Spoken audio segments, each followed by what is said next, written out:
So this one I actually did yesterday, and like you can see, I wanted a lot of gold in it, and the gold just kind of got swallowed up. So I decided to pour again, and the black just kind of completely disappeared.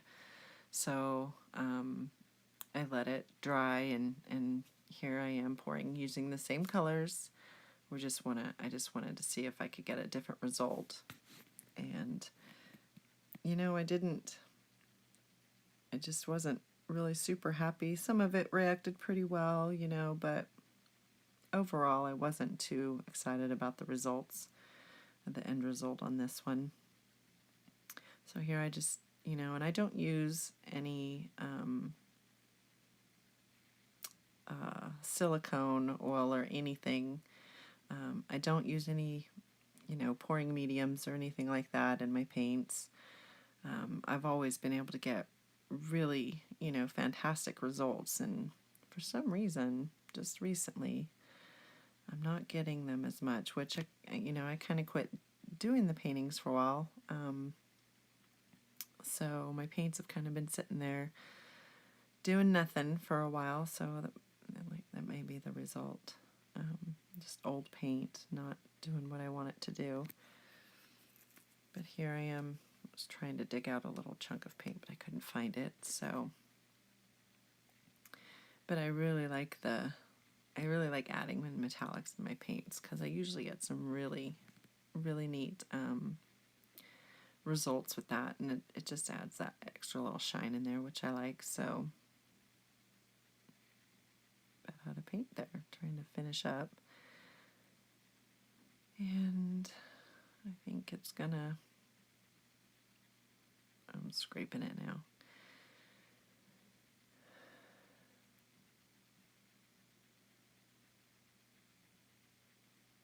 I'm just trying to empty my cup. I like to kind of splatter around. Sometimes I know in my old ones I'd always get some pretty cool effects from doing that, but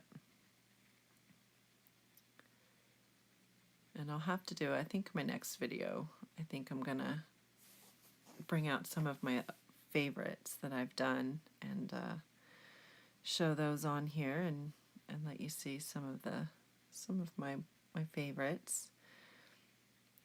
And it's just amazing watching the transformation from when you first put it down, and you have, it's all striped like this, and then you come back a little while later and it's just completely changed, and it's really exciting to see that difference in there. And there's that chunk I was looking for. I think there's another one there. Excuse me. And there's just really not a whole lot going on so far. And I kind of messed with it a little bit. I was popping some air bubbles there with my torch. And so here's the time lapse, and as you can see, not much really changes. So I kind of tried to move it around a little more, and still didn't really get any changes. I mean, it still looks good. It's just not what I was really trying to do. So then here is the final result. This is what it ended up looking like. Still pretty. I did get more gold than the previous pour that I did, so I mean, that worked out. You can kind of see at the top there, there's some cool effects, but other than that, it didn't really react too much. You can see my other paintings that I kind of